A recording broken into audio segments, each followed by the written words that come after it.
Hello, everyone. We'll be looking at the CAT 2024 paper, the verbal section. All right. So today we'll be doing slot one. So we have here a passage completion question. We have a sentence. Yes. So there's a sentence that is missing. There are four suggested places in the passage where this sentence could fit. Now, the idea is to look for the best option to place the given sentence. Now, what does the given sentence say? Comprehending a wide range of emotions. All right. So it comprehends whatever it is, comprehends a wide range of emotions. All right. So here we get the topic of the sentence, the subject of the sentence, Renaissance music. All right. So Renaissance music, nevertheless, portrayed all emotions. All right. It portrayed all emotions in a balanced and moderate fashion. Okay, so look at the contrast that we're getting here. It comprehended, it understood or encompassed. Yes, so it could be in that meaning that the word comprehended is used here. It comprehended a wide range of emotions, but still, right, despite all that, it portrayed all emotions in a balanced and moderate fashion. It didn't go to extremes, is the implication there. Okay, so where in the paragraph can we fit this in? A volume of translated Italian madrigals. A madrigal is a certain type of poem which was very popular in the medieval ages. It is a short lyrical poem in strict poetic form, right? It had to observe the poetic form very strict. Yes, so that's what a madrigal is. So a volume of translated Italian madrigals were published in London during the year 1588. This sudden public interest facilitated a surge. Okay, so because it was a sudden public interest, there was the interest. It facilitated, meaning it caused a surge of English madrigal writing as well as a spurt of other secular musical writing and publication. Okay, can we fit? So here comes our blank one.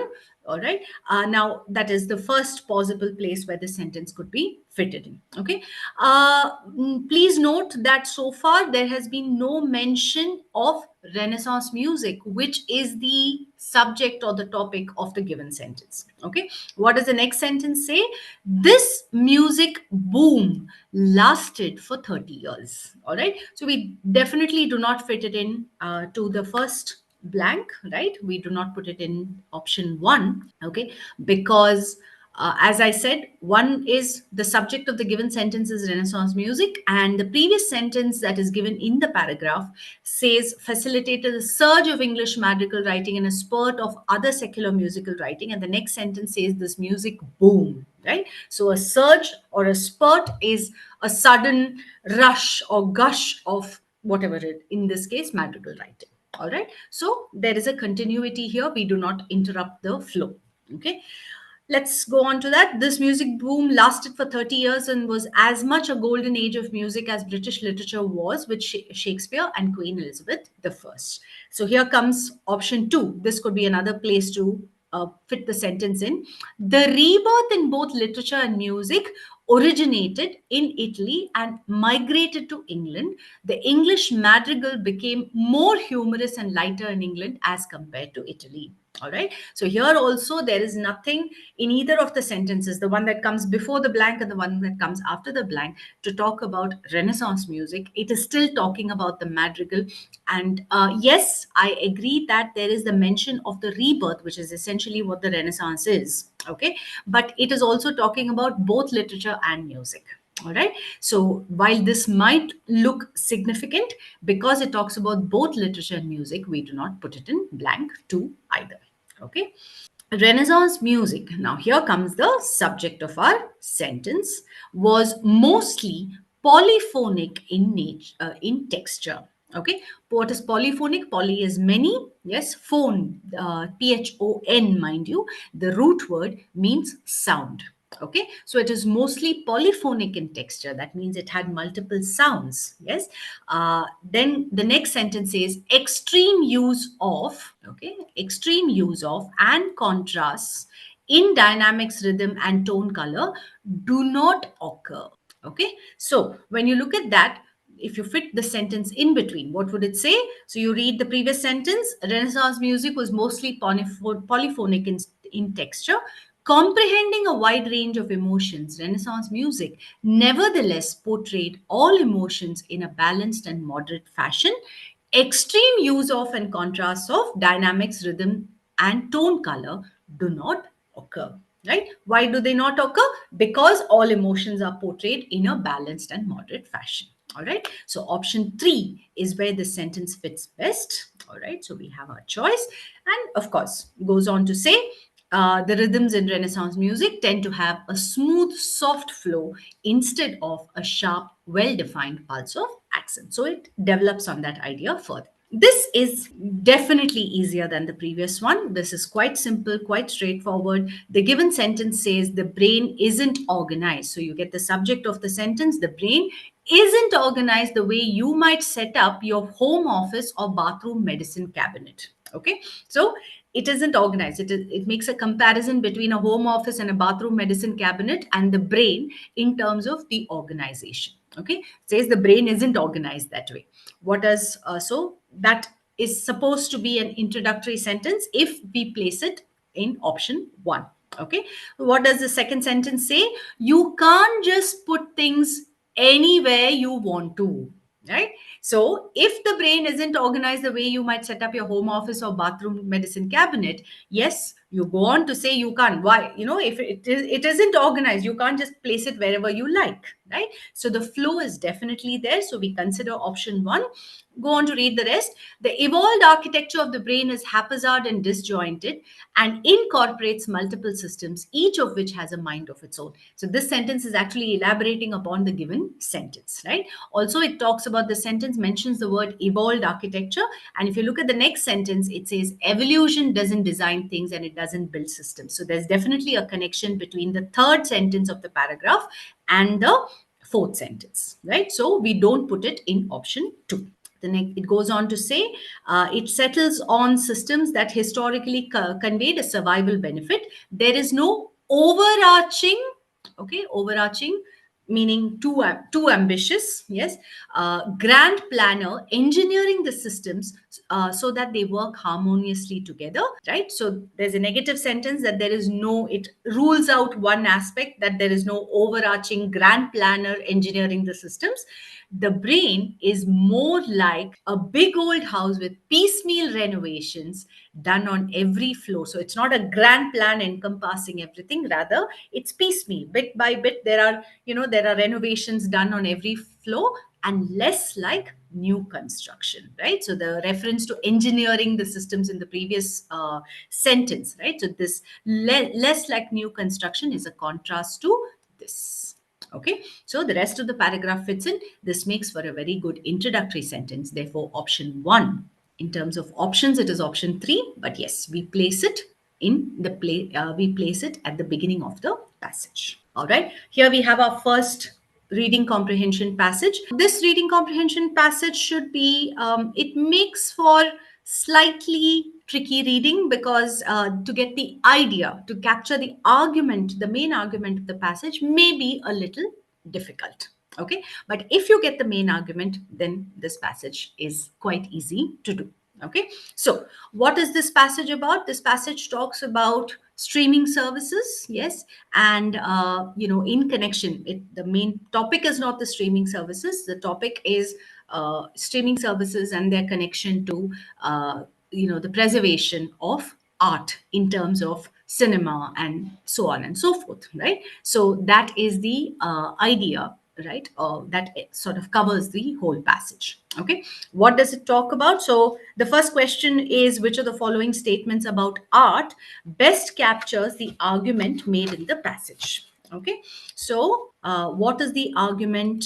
The main argument of the passage is essentially what the question is about. We just go through the first paragraph. You will actually sort of pinpoint, or you could say the author comes to the main point in the third paragraph. That's where he makes the argument. Okay, but yes, how does he introduce it? He says, in the summer of 2022, subscribers to the US streaming service HBO Max were alarmed to discover that dozens of the platform's offerings, yes, so it talks about one particular streaming service, Now, and also please note, subscribers were alarmed to discover. Okay, so whatever happened was not something that they were happy with. Yes, so what happened? The examples are given, had been quietly removed. So they were alarmed to discover that there was various offerings that had been quietly removed from the service. The news seemed like vindication. What is vindication? Justification to those who had long warned that streaming was more about controlling access to the cultural commons than expanding it. Okay, so he says this seemed like this action by HBO Max was as if, you know, the statement that people, or the warnings that some people had been giving for a long time, had been justified. What is the warning? That streaming was more about controlling access to the cultural commons. Cultural commons is art in its shared form, yeah, than expanding it, right?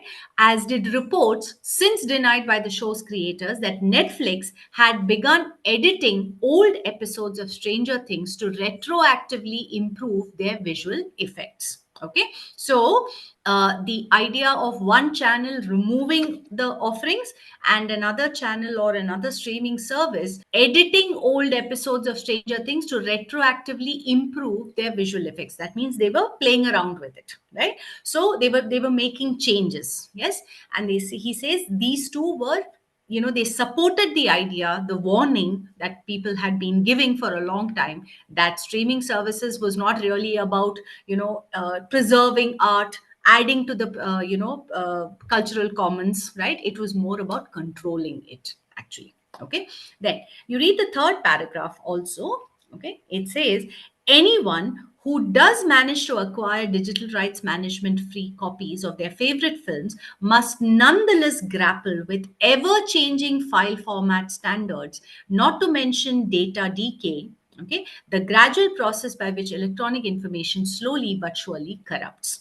Only the regular migration of files from hard drive to hard drive can delay the inevitable in a Sisyphean battle, a grand battle against, and a losing battle against the ravages of digital time, right? A Sisyphean battle is a losing battle. Okay, now in between, the author, in the second paragraph, the author is talking about how the cure to the problem mentioned in paragraph 1, right, the prescribed cure, the common cure is what? Return to the material pleasures of physical media, which is your CD and, you know, your Blu-ray disc and the DVD and those kind of things, right? But he says, such statistics. So he says, is that really the right cure, right? He goes on to say the humble DVD, you know, these are all things which can decay over time, right? They can get spoiled over time. He says digital movie purchases, okay, provide even less security. Okay, so even if you buy something on iTunes, and if you move to another country, right, then you could very well lose the access to it because of the rules of the different countries, right, the laws of different countries. Yes, so he talks about, he says how the so-called cure to this also may not really be the solution. All right, so what is the argument that the author is making in this particular passage? Yes, it starts with the first option. Let's read the first option. He says, accepting retroactive changes to works of art is dangerous. Okay, that's a little extreme, that word. Okay, is dangerous because it will encourage creators not to put enough effort into the original attempt, given that they can always edit or update their work later, right? Option 1 is definitely not the answer. Not It is not an argument in the passage, because the author doesn't talk about what the creators do, whether creators will put efforts into their original attempts or not, because they are not the ones who are editing and updating their work. It is the streaming services that are making changes. One example that is given is of Netflix, improving the visual effects of Stranger Things. All right. So it has nothing to do with the creators. Therefore, option 1 is not the answer. Okay. Option 2 says, as art is increasingly created, stored, and distributed digitally. Yes, this is one thing that the author is talking about, right? Digitally, access to it. This is another thing the author is talking about. Counterintuitively, likely to be made more difficult by the rapid churn in technology and the whims of host platforms. Perfect. Yes. So this is the correct option, the appropriate option, because it has all the key ideas of the passage. Okay. So as art is created, it is about, yes, the cultural commons is a reference to art. So as it is increasingly created, stored, and distributed digitally, right? Access to it is counterintuitively, meaning paradoxically, right? It is, so we are storing it digitally, so it's supposed to last for posterity. But actually, what happens? Access to it tends to become more difficult because of the churn in technology, because technology keeps on getting updated. There's a decay in technology, as he calls it, right? And the whims of host platforms like HBO Max and Netflix. All right. So option 2 is the best choice we have. Okay. We rule out option 3 because it says in the age of online subscription services, it is time to change our understanding of classic works of art being primarily immutable. Immutable is unchangeable, incapable of being changed, right? So it is not about changing our understanding of, and this doesn't say anything about technology decaying. It doesn't say anything about the whims of the host platforms. Nothing. Yes. 4 says works of art belongs to the cultural commons and hence must remain available in perpetuity, irrespective of who pays for access to them. Right? Again, this option is actually going beyond the scope of the passage. The author doesn't make any such recommendation, right, or prescription where he says that it must remain available in perpetuity. Rather, he bemoans the idea that it is not available. It is being, people are being promised it, but it is not available. Yes. So option 2 is the best choice. Okay. Question 4 says, which of the following statements, if true, would best invalidate the main argument of the passage? Invalidate is weaken. Okay. So we have looked at the main argument of the passage, right? The argument being that though art is being increasingly created, it is being stored digitally. So we think we would get access to it permanently, but unfortunately that doesn't happen because for one, technology decays, for another, there are the whims of the streaming services. Okay. So which one would invalidate, weaken this argument? I'll start with the answer. The answer is option 2. Okay, which says studios and streaming services have committed to giving customers perpetual and platform independent access to the original digital content they have paid for. Right? So, if studios and streaming services have committed, okay, they have agreed, they have promised that they will give customers perpetual and platform independent access. So, it doesn't matter if one show goes from one streaming service to another, if once the customer has paid for it, the customer will always have access to it. All right. So while this may not cover the technology part of it, it is talking about streaming services. So it is available on the streaming services. So it definitely invalidates the argument that, once it moves from one service to another, or once a customer moves from one country to another, it will not be available to the customer. This invalidates that argument. Okay. Option 1 says improved cloud storage services have made it possible for movie collections to now be preserved in perpetuity without the need to keep migrating the files. Yes. So there is a migration of files that is mentioned in the passage. So that is the reason this particular phrase has been used in option 1, right? But it is, one of the discussions made in the passage. Yes, it is not the main argument of the passage, right? So improved cloud services, so cloud storage services, that's one of the things that has been mentioned. It doesn't cover the entire argument. Yes, so that's why it's not option 1. Recent research has irrefutably proven that Blu-ray discs have a shelf life of at least 100 years. This is mentioned, the Blu-ray discs are mentioned in the second paragraph, right? Which says, what's less clear is whether the commonly prescribed cure for these cultural ills, a return to the material pleasures of physical media, is the right one. While the makers of Blu-ray discs claim that they have a shelf life of 100 years, meaning a Blu-ray disc will last for 100 years, is the claim that the makers make. Yes, such statistics remain largely theoretical until they come to pass and are dependent on storage conditions, not to mention the continued availability of playback equipment. Right. So this is again one of the examples that are given. Right. He also talks about the DVD.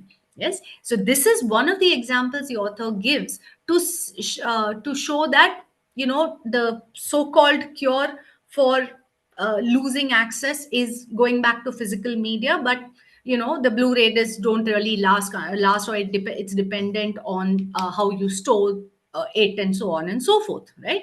So that is just one argument. It doesn't invalidate the main argument of the passage. Option 4 says, when moving to a different geographical location, customers can easily use VPNs to bypass geo blocking and regain access to their content on any streaming service. This doesn't invalidate the argument, right? Because it just says, okay, you can use this instead of this. It doesn't say that this argument is not valid, right? It's saying that, okay, you will still have to find a way to go around it because the problem still exists, right? When you move from one country to another, you will no longer have access, right? Whereas when it is perpetual and platform independent access, and studios and streaming services have committed to giving customers that would invalidate the argument that it is no longer available to the customers beyond a point, right? Depending on the whims of the streaming services and technology. The next question says, Netflix had begun editing old episodes of Stranger Things to retroactively, meaning to go backwards, improve their visual effects. What is the purpose of this example used in the passage? What is the point that the author is trying to make by giving this example? Yes. So how does he start? He starts by saying that they were alarmed. Subscribers were alarmed to discover that dozens of the platform's offerings, okay, had been quietly removed. Okay, the news seemed like vindication. The author says, this action by HBO Max seemed to justify the warning that streaming was more about controlling access to the cultural commons than expanding it, right? And another thing that seemed to justify it was the action taken by Netflix. Okay, so in that case, what is the purpose of the example? What is the point that the author is trying to make by using that example? So I'll start with the answer. The answer is option 4, which says to show a practice, okay, that justifies the fears of people who feel streaming services cannot be trusted to be custodians of cultural artifacts like film, right? So if they're going to suddenly remove it without any explanation, what is one of the aspects of storing or making things available on the platform that people still watch it? Because art, right, any kind of art is meant to be appreciated. So here they're talking about mainly about film, right? In the case of films or shows or whatever it may be, in the case of streaming services, right? So it has to be accessible to people have to be able to watch it, right? So that is one way in which they are custodians, they are preserving it. But if they are going to make changes as they please, and if they're going to remove it from the platforms and maybe never bring it back, right, in which case they cannot be trusted, right? So that is the point that the author is making by using this example. Okay, what are the other options? To show that art in the digital age, specifically film, is no longer sacrosanct. Sacrosanct is holy, right? Cannot, something that should not be touched or tampered with. Yes. So to show that art, specifically film, is no longer sacrosanct and may be changed to suit changing tastes or technology. While the first part of option 1 seems like a possibility, this is where it goes off on a tangent. Yes. So that's why option 1 doesn't work. To show that streaming services are controlling access to the cultural commons rather than expanding it. No, the author says that this action justified the warnings, right? So the author is not, this is an argument or a warning given by people, which the author says, yes, he uses it to support his point. The streaming services have their whims, yes, and while they're supposed to be in charge of preserving it digitally, right? If they are going to change it as they please, and if they're going to remove it as they please, as and when they please, then they cannot be trusted to preserve it, right? So the second point is something that the author uses to support his point. And that's why it's not option 2. And to show how unsubstantiated reports, unsubstantiated is without backing it up with evidence, are leading to an increase in the level of distrust towards streaming services. Where are the unsubstantiated reports here, right?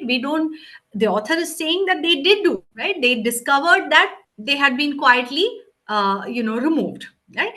Now, reports since denied by the show's creators. Yes, if they have been denied, then you can't say that they're unsubstantiated, because that means somebody asked Netflix and Netflix denied it, right? So there was an attempt to substantiate the reports. Yes, so in that case, option 3 also doesn't. Let's take a look at this question. Which of the following statements is suggested by the sentence, back then at least, cinema was defined by its ephemerality, the sense that a film was as good as gone as soon once it left your local cinema. Okay, so this is in the last paragraph of the passage.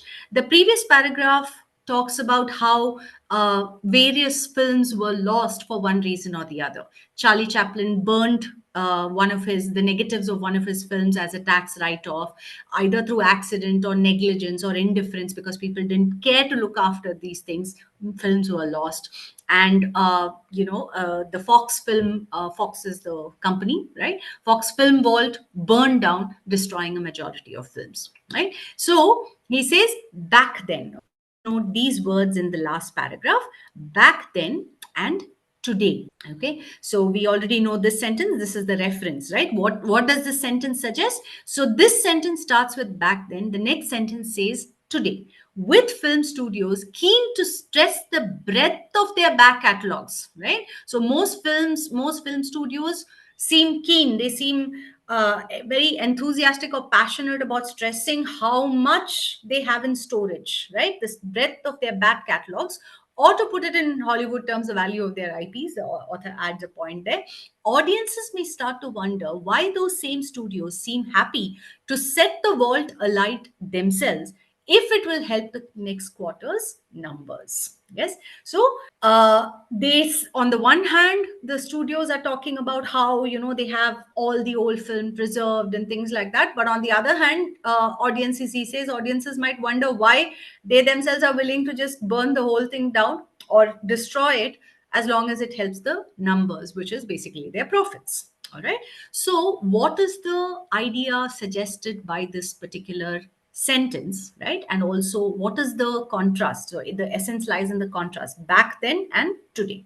Okay, so the answer to this is option 1, which says today films are expected to be available for a long time. Okay, so please note the contrast between ephemerality, which means short-lived, and long time. Yes, since they are no longer tied solely to their stay at the local cinema. Right, so back then there was no other way of continuing to watch it, right? You watched it in the theater, and after that you didn't see that film again, right? Unless maybe, you after about 30-40 years, when with the improvement in technology, it came back on television, or you got it on a DVD, so on and so forth, right? But the idea is that today they are expected to be available for a long time. So that is suggested by the statement that the author makes. Okay, cinema is now no longer as ephemeral as it used to be earlier. Okay, because the technology used for creating and preserving films has improved manifold. Right? Actually, if anything, the author says technology decays. Yes, that's a word that he actually uses in the passage, right? So he definitely doesn't talk about the positive aspect of technology, right? So that's not the point. Around a century ago, people were more accepting of not having access to films once they left the local cinema. Well, the idea again is not the focus of the passage. It's not about whether people were accepting of the fact or not. Okay, the idea is earlier it just wasn't available, whereas now it is expected to be available. Yeah? So that the key word here is the expectation. Okay, and option 4 says presently there is no reason why film studios should remove access to films. So there is no reason, right? Is stretching the argument. It goes beyond the scope of this argument. Okay. All right. We have here a summary based question, right? This one is fairly complex. It is time consuming, right? But okay, let's break it down. Certain codes may, of course, be so widely distributed. Okay. Now, don't make assumptions when you read, especially the first sentence, right? Don't make assumptions at all, because your answer should not be based on your assumptions, right? So we don't know what codes he or she is talking about. So certain codes may of course be so widely distributed in a specific language, community, or culture, and be learned at so early an age that they appear not to be constructed. Okay, constructed is made, put together. Okay, the effect of an articulation between sign and referent, but to be naturally given. Okay, so here we know. So by the time you reach the end of the first line, not the first sentence, the end of the first line, we know that we're talking about codes in a specific language, community, or culture. Okay, so those codes may be so widely distributed, that is, they may be all over the place, and that they appear not to be made up, right? Because it's language or culture, right? So they appear not to be made up, but to be naturally given. Yes, simple visual signs appear to have achieved a near universality in this sense. That means they appear to be everywhere. However, or they apply to everything. It could be that also. Though evidence remains that even apparently natural visual codes are culture specific, right? So they appear to be universal.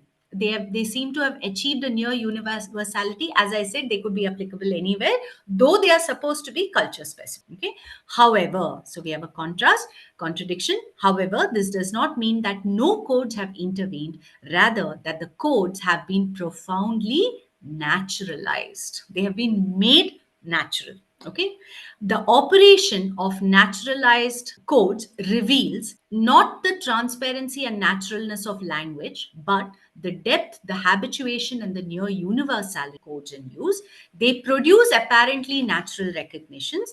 This has the ideological effect. Okay, so it's an ideological effect of concealing the practices of coding which are present. Okay, so what happens with this naturalization, right, and this universality, right? So it has the effect of concealing, hiding the practices of coding which are present. So when there are practices, you know that they are not natural, right? They are made up, but they appear, they're so widely used, they're all over the place.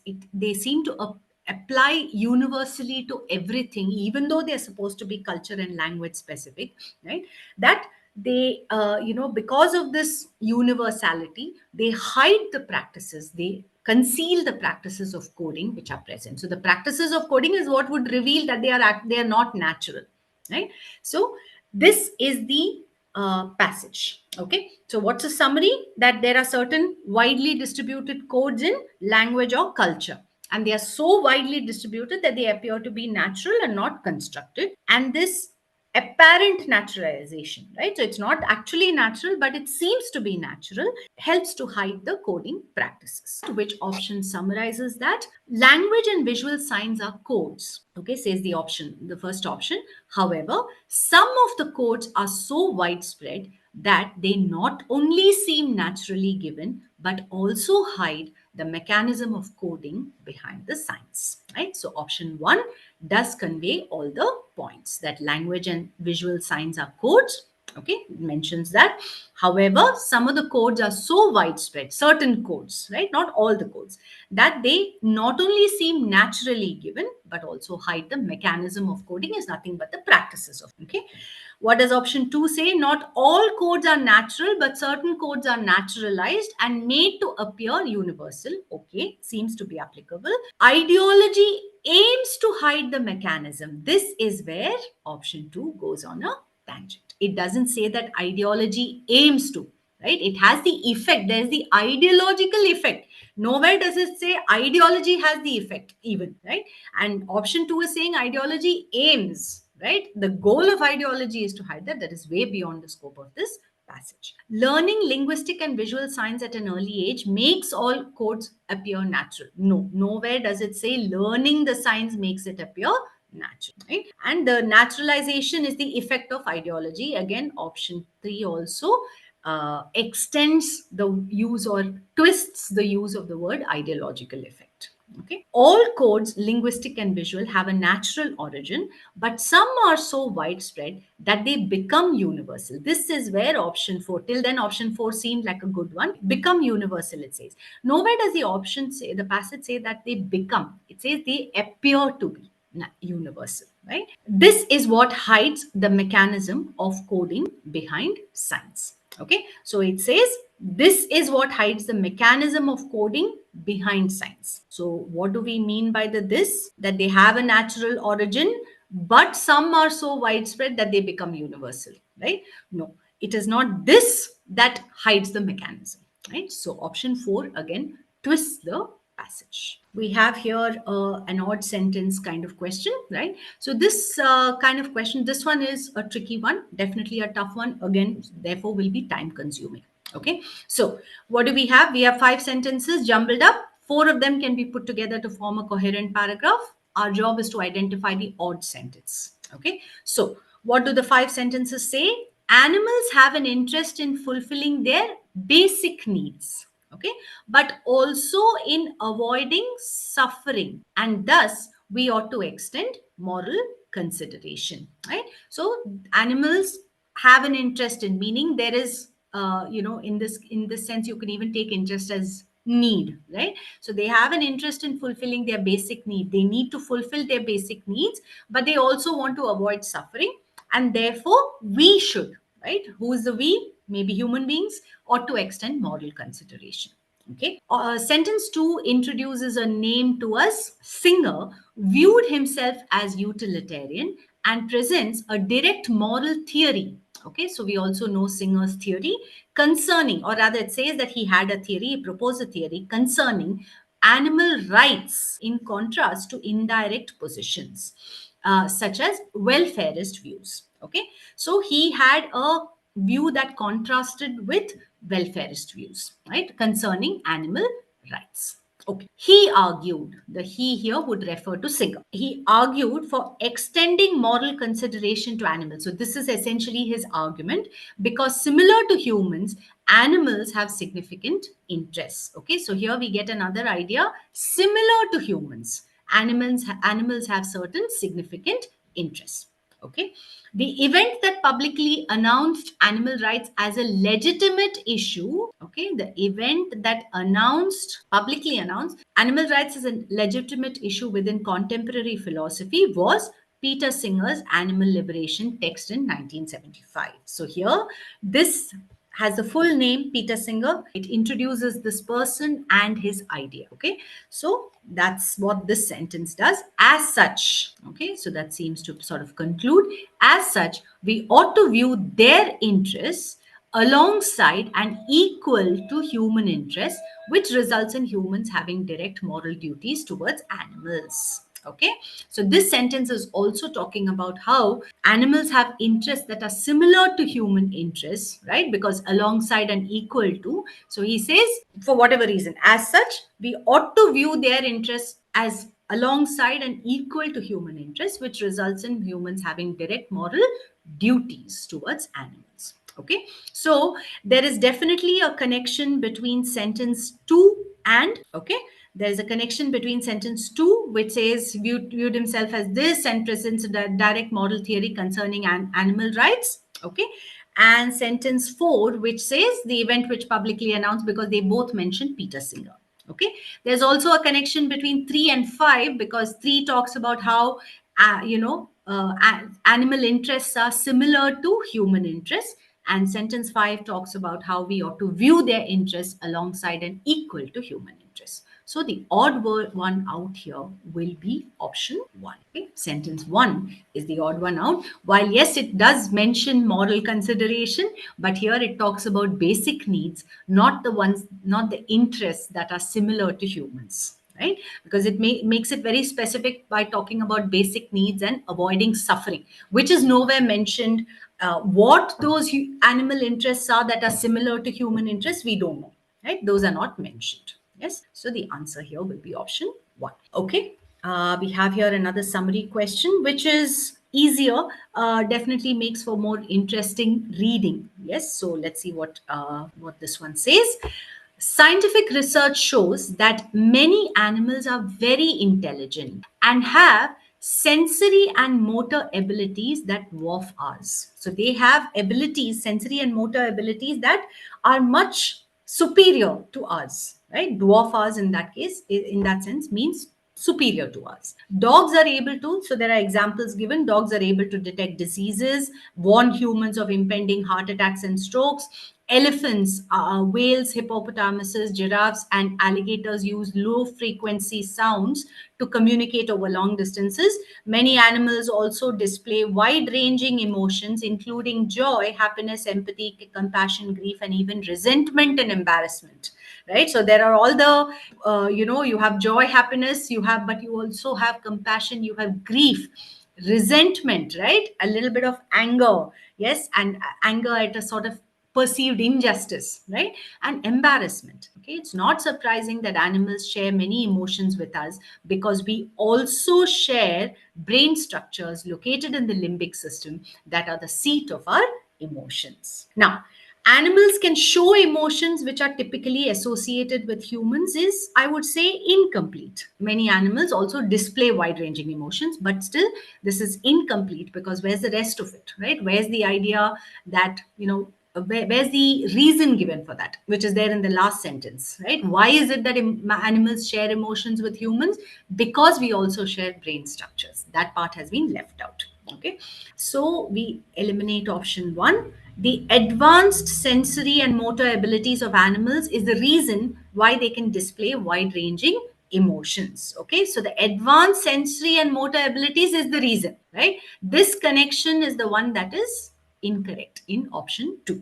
Okay, it says that they have sensory and motor abilities that dwarf us in the first sentence.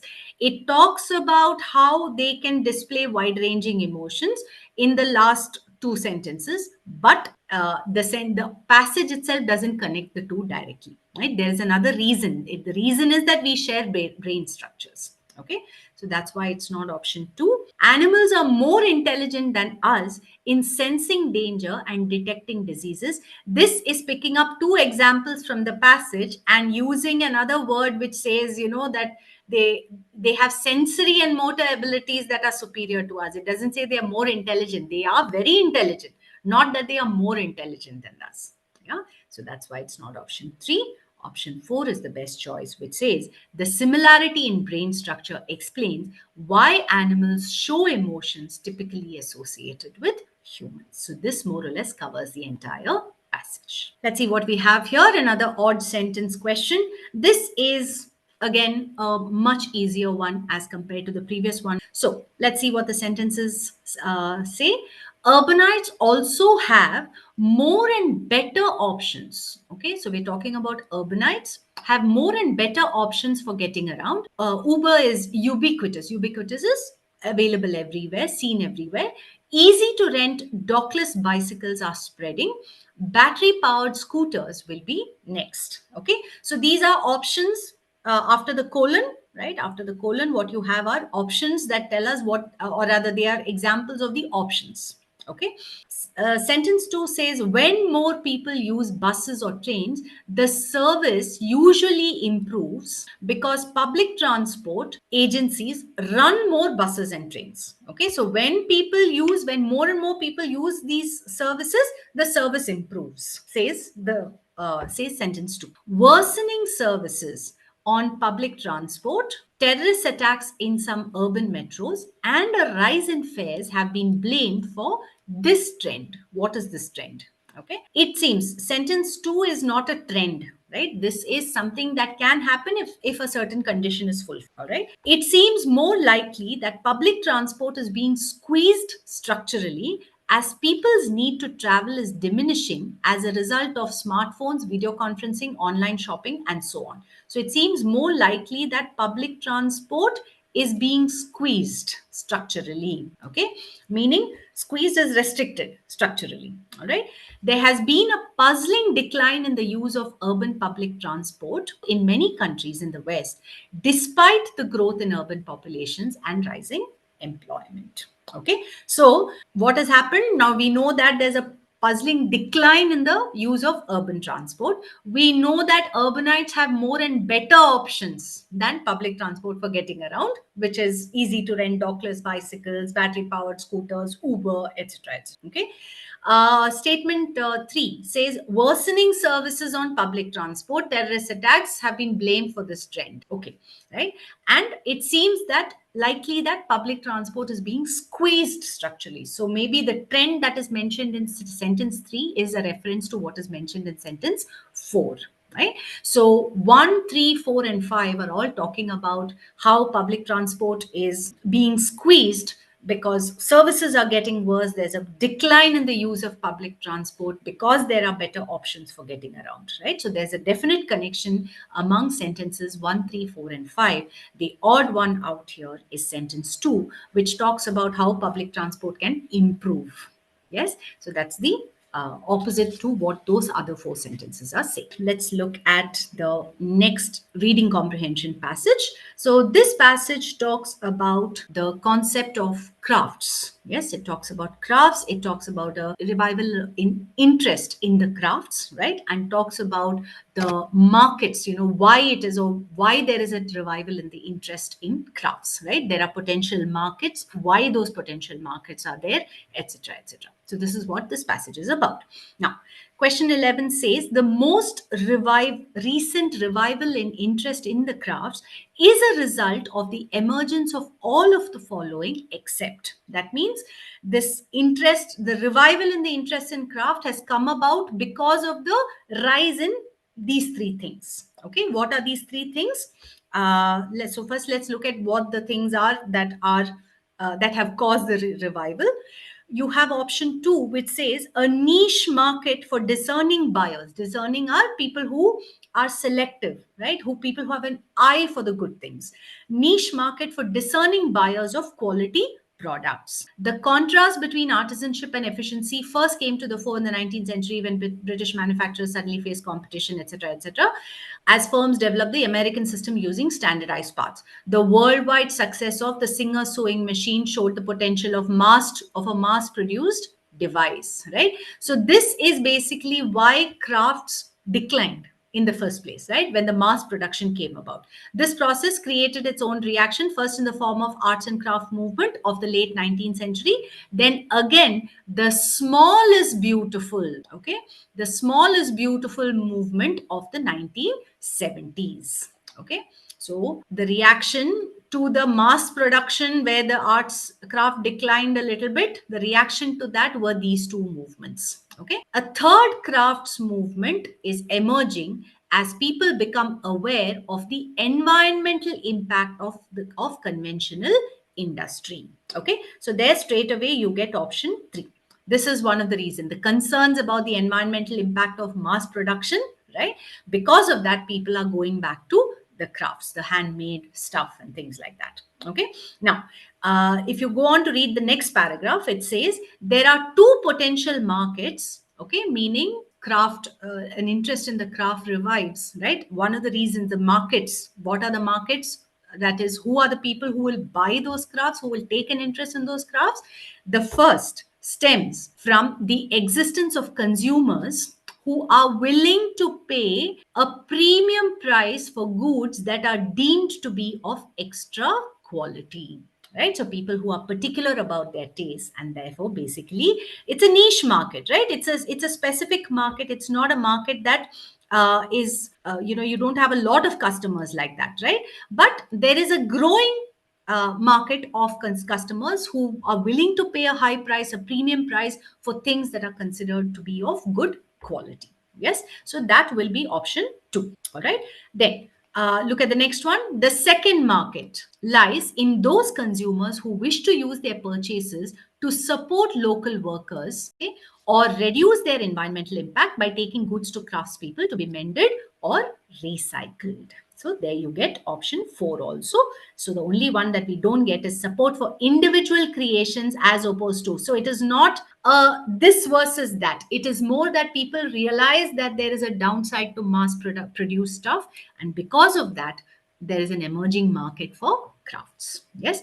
And, that is, well, because of that, because of these 3 things, there's a revival in the crafts, which is one, There are customers now who are willing to pay a high price for things that are considered to be of good quality. There are concerns about the environmental impact. It is not this versus that in that sense. It is more, okay, there is a there is an impact, a negative impact on the environment because of mass production. So because of that, people are turning a little more towards crafts and a greater interest in buying locally produced. So there are people who want to support local workers. Okay, let's take a look at this one. The author questions the ability of crafts to create substantial employment opportunities presently because, okay, so why does he question the ability of crafts to create substantial environment opportunities presently, right now? Okay, so where do you get this from? You get this from this paragraph, the last but one paragraph, which says, but the broader question is whether crafts can create a lot more jobs than they do today. Demand for crafted products may rise. Okay, the demand may rise, but will it be easy to retrain workers? Okay, to retrain workers in sectors that might get automated, such as truck drivers, to take advantage. In a world where products and services often have to pass through regulatory hoops, large companies will usually have the advantage. Okay, so one problem that could arise is the regulatory hoops, meaning loops. So basically, you have the laws, you have the rules, which large companies can avoid, right, or at least get through, right? The smaller companies will find it difficult. Okay, so option 4 is the best choice. Regulatory requirements could make it difficult for small crafts outfits to compete. Yes, because if there's a lot of red tape, if there are long processes, if there's a lot of money involved, then the small companies will find it difficult to compete with the larger companies. All right. Let's see what this question says. Which of the following statements is not inconsistent with the view stated in the passage? Yes. So, with this passage, what I would say is it's not the passage itself that is difficult, it is the questions that you will have to read carefully, right? A lot of it depends upon the questions. You have to understand the questions and answer accordingly. The except question can be tricky, because if you forget the word except, then you could end up picking or clicking on the wrong option, right? So there are these problems. So which one is not inconsistent with the view stated in the passage basically says which one is consistent, right? So which one is consistent with the statements made in the passage. So you find the answer to this question in the last paragraph. History also suggests that the link between crafts and creativity is not automatic. Okay, so the link between crafts and creativity is not automatic. Medieval craft guilds were groups of organized workers, yes, were monopolies which resisted new entrants. They were also highly hierarchical. Okay, so medieval craft guilds were monopolies. They were also highly hierarchical, meaning the order, right, the order of superiority was very, very strict, with young men required to spend long periods as apprentices and journeymen before they could set up on their own, right? So there was a long training period, right, where they would have to work for other people, work under other people, right, before they could set up on their own. By that time, the innovative spirit may have been knocked out of them. Craft workers can thrive in the modern era, but only if they don't get too organized, right? So one of the arguments, yes, that the author makes, right, in the passage is option 3, which says creativity in the crafts, okay, could be stifled. So it could be knocked out of them, as it said, right? So creativity could be stifled, restricted, if the market for artisan goods becomes too organized, right? So the author gives a sort of warning. Yes, the medieval guilds were supposed to protect the artisans, but he says there was also a negative side to it, that they had to work, because of the superiority, the order of superiority. They had to wait for a long time before they could set up on their own. By then, their creativity is most probably gone, right? So, in that sense, if there's too much of organization, strict rules about who can do what and in what way, then he says again, crafts creativity can be restricted. All right. We can infer from the passage that medieval crafts guilds resembled mass production in that both. Okay, so this is again from the last paragraph, right? So medieval guilds resembled mass production. What is the information we have about crafts guilds? That one, that they resisted new entrants. They didn't allow new people to join. And the other thing is that they were hierarchical, because of which, because of the long time that it took for people to be able to set up on their own, their creativity could be killed. Right. So these are the two things that we know about medieval craft skills. One says focused excessively on product quality. Nowhere does it say this. Did not always employ egalitarian production processes. No, there's nothing about egalitarian, is nothing but equalitarian. So it doesn't say anything about production processes, nor does it say anything about equality. Okay, equal, or yeah, you could argue that it does say something about equality because of hierarchy, but definitely doesn't say anything about equality in the production processes. All right, did not necessarily promote creativity. Yes, this is the one thing, right? Because too much of organization, as the author ends by saying, can kill creativity, right? It can restrict creativity. Discouraged innovation by restricting entry through strict rules. No, it doesn't. That's not why he says it. The innovation would be killed. Yes, they were monopolies which resisted new entrants. That's one point. The other point is that they had to work as journeymen and apprentices for a long time, by which time their creativity might be stifled, right?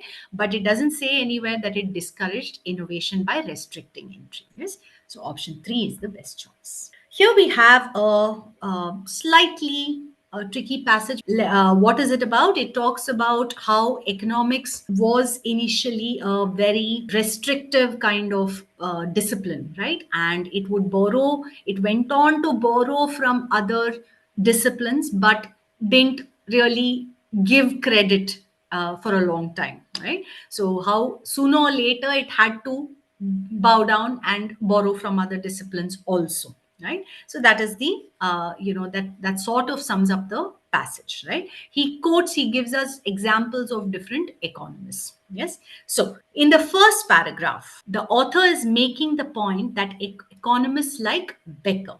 Okay, so this is from the first paragraph. Let's read what the first paragraph says in detail. Oftentimes, when economists cross borders, okay, cross borders doesn't necessarily mean literal borders, it could be in the borders between disciplines. Okay, they are less interested in learning from others than in invading their garden plots, right? So it is not really that when they enter other disciplines or when they borrow from other fields of study, it is not that they are really interested in learning from them. It's more that they are invading their garden plots. They just want to see what is happening, right?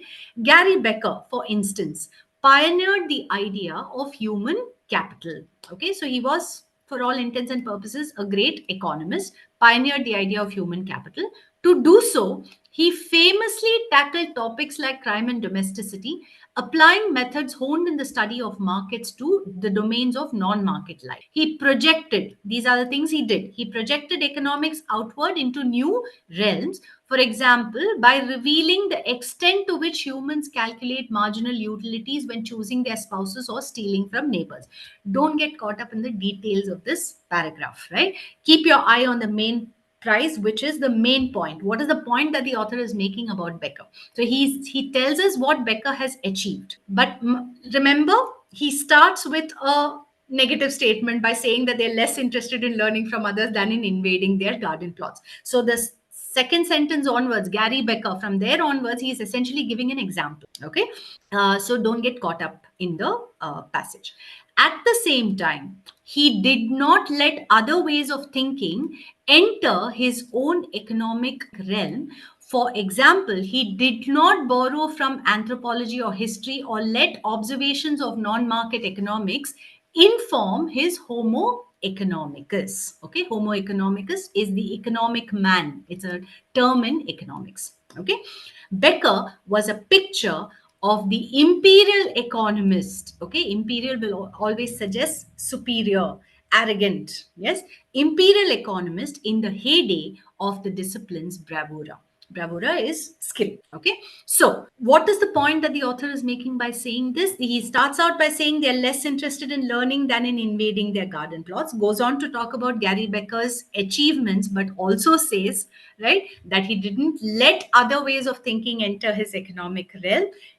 So he pioneered the idea of human capital. Now, if you're talking about human beings, if you're studying human beings, what is the discipline, the field of study that studies human beings? Anthropology, right? Also history, because history talks about what has happened in the past. Yes, what human beings have done in the past, right? But the author, towards the end of the first paragraph, says he didn't borrow from anthropology or history. All at observations of non-market economics inform, meaning he didn't let it influence the picture that he built up of the economic man. Okay. Becker was a picture of the imperialist economist, right? Meaning he considered himself superior. All right. So, what is the point that the author is trying to make? The point that he makes is option 3: used economics to analyze non market behavior without incorporating perspectives from other areas of inquiry, which is essentially what we just read. Okay, so option 3 is the answer. All right, let's take a look at this question. Times have changed for the once almighty discipline. We can infer from this statement and the associated paragraph that the author is being, okay? This is a tone question, right? No, tone questions are interesting, especially if you read in between the lines. You generally do not have direct statements that what is a tone? Tone is nothing but the attitude or the opinion of the author, right? So we have to read in between the lines to see what exactly the author thinks, or what sort of attitude he has towards that particular reference. All right. So this sentence is in paragraph 2. Okay. Times have changed for the once almighty discipline. That itself is a tone that suggests a little bit of sarcasm, right? Because times have changed for the once almighty. Almighty, though it is a reference, though the word almighty is used as a reference to God, right? When it is used in to apply to other things, more mundane things, right? More day-to-day things, then it is generally used to mock at something.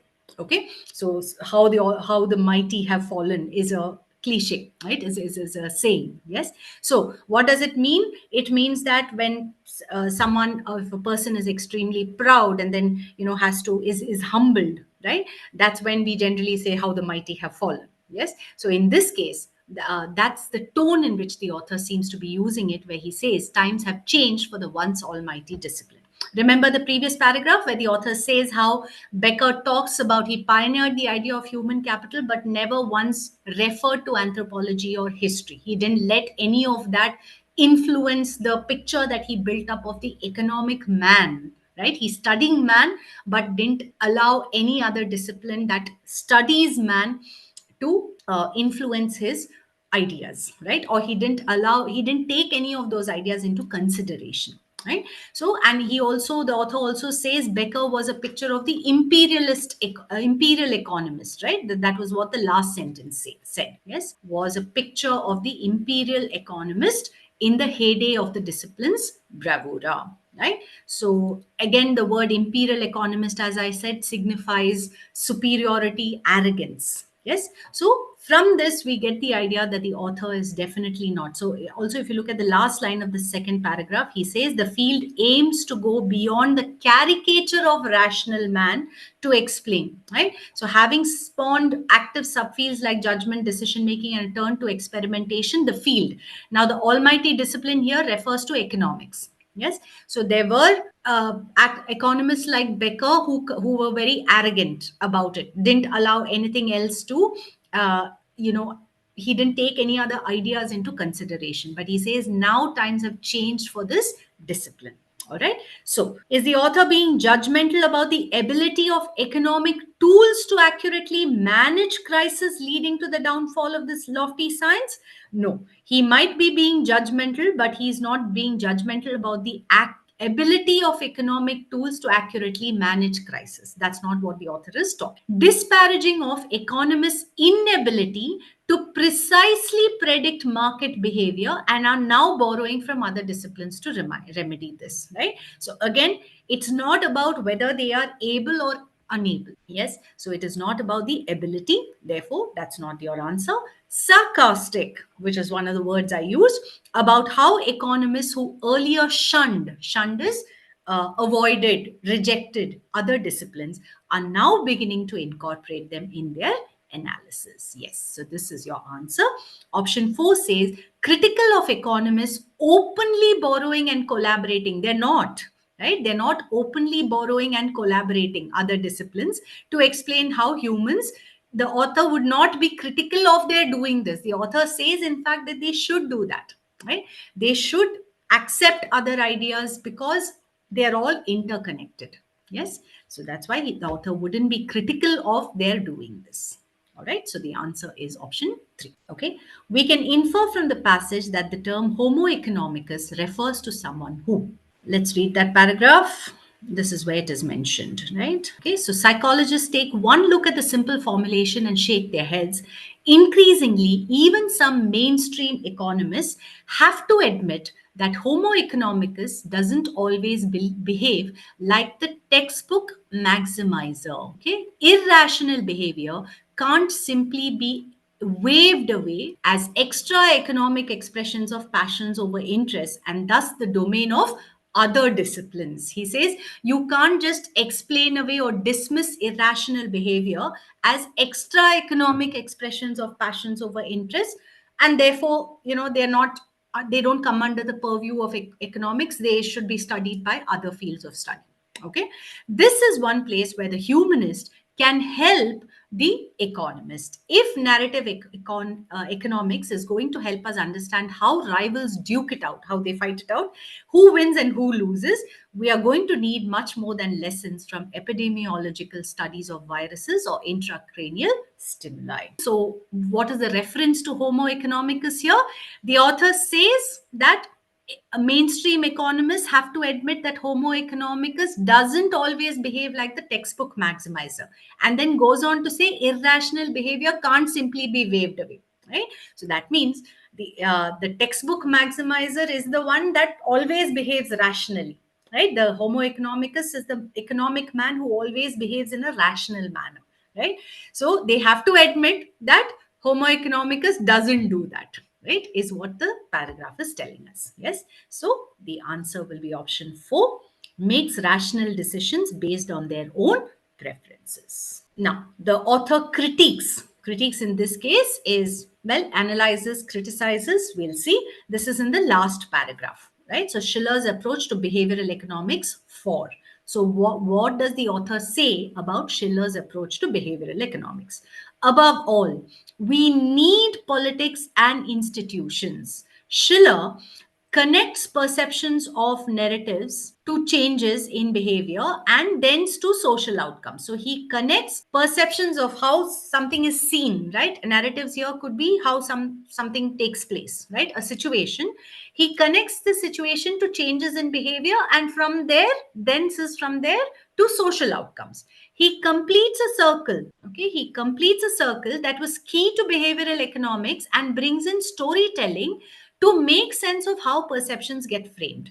This cycle was once mediated or dominated by institutions. Okay, so this was once mediated, brought about, or dominated by institutions, the political parties, lobby groups, and media organizations that played a vital role in legitimating, representing, and excluding interests. Yet, institutions have been stripped from Schiller's account, from his narration, from his idea, to reveal a bare dynamic of emotions and economics without the intermediating place of politics. Okay, so to continue, so the last sentence of this paragraph, especially, yet institutions have been stripped from Schiller's account to reveal a bare dynamic of emotions and economics without the intermediating place of politics. Okay, so what is the author critiquing his approach for?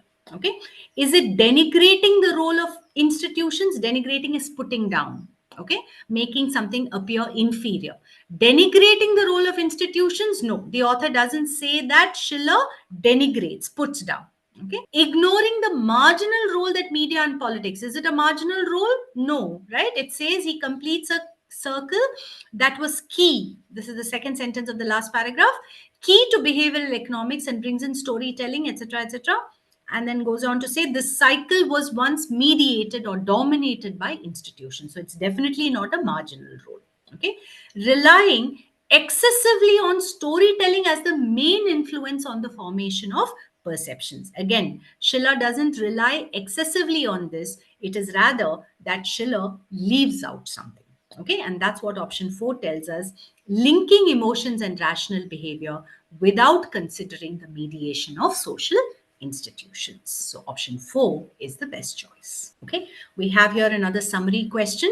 What does this passage say? Cartographers are map makers, design and create maps to communicate information about phenomena located somewhere on our planet. In the past, cartographers did not worry too much about who was going to read their maps. So earlier, they didn't worry about who was going to use their maps. Although some simple usability research was done, like comparing whether circle or bar symbols worked best, cartographers knew how to make maps. So they did some research on, okay, is this easier, is that easier? But they knew best and they made the maps accordingly. This has changed now, however, due to all kinds of societal and technological developments. Okay, so why has that changed? Because of various societal and technological developments. Okay, today map readers are more demanding. So the people who use the maps are more demanding, mostly because of the tools they use to read the maps. Cartographers who are also influenced by these trends are now more interested in seeing if their products are efficient, effective, and appreciated. Okay, so earlier they didn't really care. They knew how to make the maps. That's all they really thought about. But now, map readers, the ones who use the maps, are more demanding. They are using various tools to read the maps. Because of that, they are more demanding. And cartographers also, who are influenced by that, they want to see if their products are more efficient, effective, and appreciated. Okay, so which option fits this best? Option 1 says new technological developments have prompted cartographers to experiment with their maps by applying these new innovations. No, right? So it doesn't say anywhere that they are experimenting, nor does it say that they are applying the new innovations. The tools are being used by the map readers, not by the cartographers, right? They're influenced by the trends, yes, but not to apply the innovations. Maps are being used for a variety of reasons, and therefore map readers know, right? This is not the reason that map readers have become more demand. Today, cartographers also need to look into the usability of maps because of new technological developments. Yes, right? So this fits. Because of the technological developments, map readers have become more demanding. Cartographers are also influenced by the trends, and they want to see whether their work is being appreciated, whether their work is efficient and effective. Yes. Option 4 says modern map makers evaluate a map's effectiveness, efficiency, and satisfaction through a series of experiments, way beyond the scope of this passage. All right. We have here another complete the paragraph type of question. So, understanding Central Asia's role helps developments make more sense not only across Asia but in Europe, the Americas, and Africa. Okay, so understanding Central Asia's role helps developments make more sense where not only across Asia but in Europe, the Americas, and Africa. Okay, this is what the sentence tells us. Now, where do we fit this in? The nations of the Silk Roads are sometimes called developing countries. Okay, but they are actually some of the world's most highly developed countries, the very crossroads of civilization in advanced states of disrepair. These countries, right? So the first sentence is talking about the nations of Silk Roads, developing countries. So these countries is a direct link to the previous sentence. So we do not fit the given sentence in there. Okay, so it's not option 1. These countries lie at the center of global affairs. They have since the beginning of history. Running across the spine of Asia, they form a web of connections fanning out in every direction, routes along which pilgrims and warriors, nomads and merchants have traveled.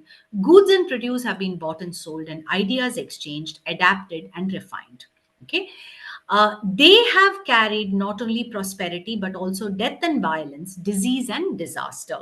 Okay. Now, suddenly, to put in between those two sentences, to put the idea that understanding them helps developments make more sense. In Asia, Europe, Americas, and Africa, there's nothing in the next sentence which again says they have carried, which is a reference to the roots. It's not option two either. Then you have blank three. The Silk Roads are the world's central nervous system. Right. So again, to say understanding Central Asia's role doesn't fit in here. Right? So it has to be option four. So the Silk Roads are the world's central nervous system, connecting otherwise far-flung people and places.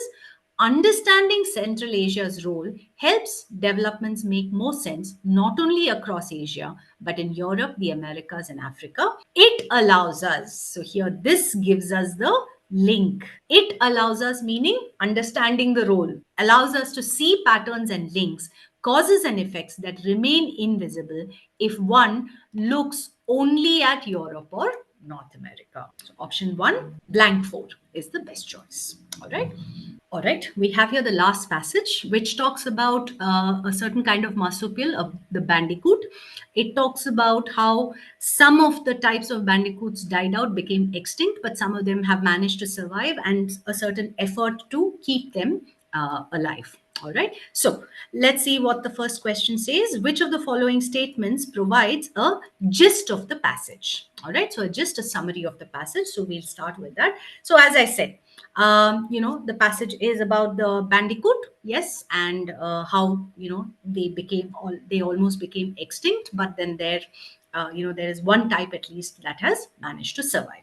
Okay, so option one says the negligent attitude of the British colonists towards these bandicoots, evidenced by the names given to them, led to their annihilation. Annihilation is destruction. Okay, so yes, there is a mention of the nicknames given to the bandicoots, but it is not the negligent attitude that is shown by the nicknames that led to their annihilation. Right, there are various other reasons given for their destruction. Okay, the extinction. A type of bandicoots was nearly wiped out by invasive species, but rescuers now pin hopes on a remnant island population. So if you listen to my summary of the passage, the summarization of the passage, you would have seen that these are the things I mentioned, that they almost became extinct. In fact, one of the types did become extinct, but the most of the passage focuses on this one type of bandicoot, right?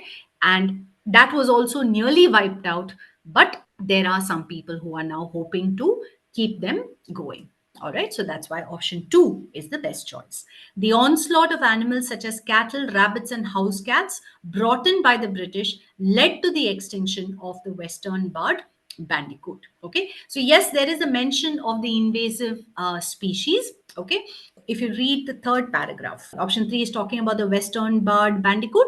Okay, so this is also continuing. It starts in the second paragraph. Okay, it says, still, these adaptations did not prepare the western barred bandicoot for the colonial era transformation of its ecosystem, particularly the onslaught of imported British animals, from cattle and rabbits that damaged delicate desert vegetation to ravenous house cats that soon developed a taste for bandicoots. Several of the dozen odd bandicoot species went extinct, and by the 1940s, the western barred bandicoot, whose original range stretched across much of the continent, persisted only on two predator-free islands in Shark Bay off Australia's western coast. Okay, so as you can see from this paragraph, the western barred bandicoot has not become extinct.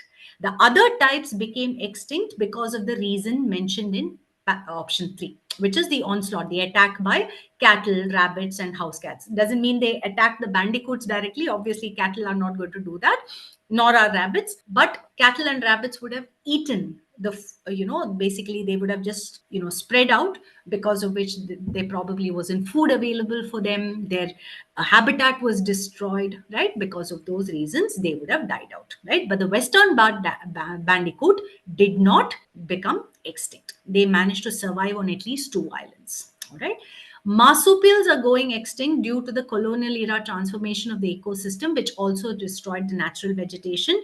Doesn't talk about, it talks about one type of marsupial, which is the bandicoot. It doesn't talk about marsupials in general. So this is very broad for this particular passage.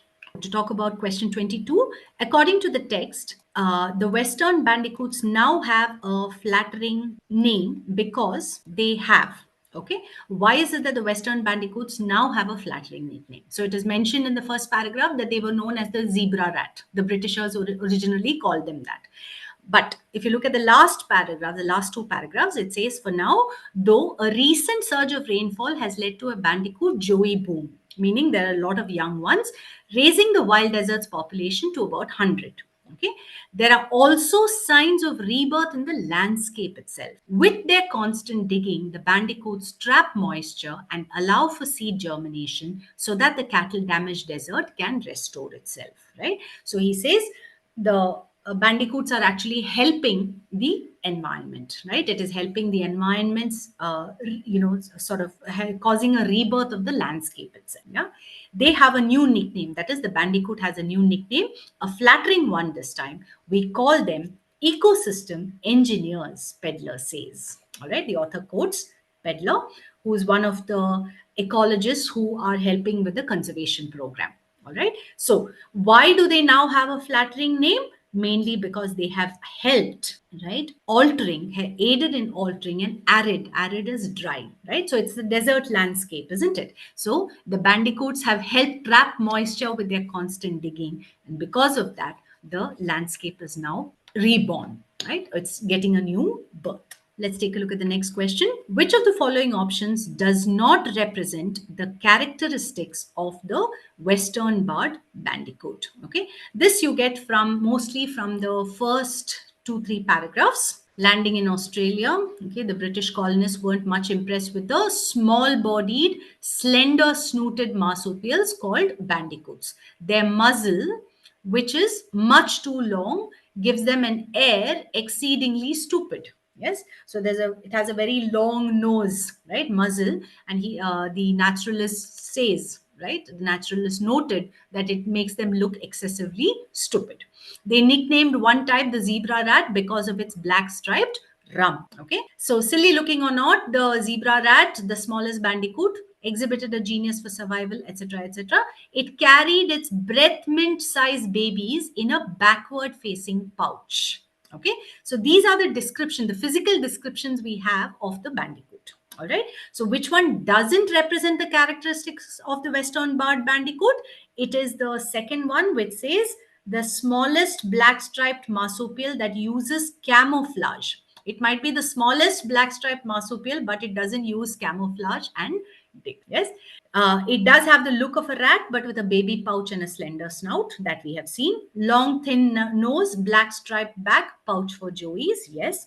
Shallow diggers having an elongated, long, extremely long nose. Yes. So options 1, 3, and 4 fit. Option 2 doesn't. All right. Let's take a look at this question. The question says the text uses the word exclosure because Wild Deserts has adopted a measure of. Okay, so this is based on more or less the fourth paragraph, right, which talks about wild deserts, which is the conservation program. Yes. So, what is an exclosure? You know what an enclosure is, where something is enclosed inside. So, exclosure would probably imply that something E or X gives the meaning of out or away, right? So, that could be the reference here. All right. So it says now Wild Deserts is using descendants of those few thousand island survivors, okay, called Shark Bay Bandicoots in a new effort to seed a mainland bandicoot revival. They've imported 20 bandicoots to a preserve on the edge of the desert in the remote interior of New South Wales.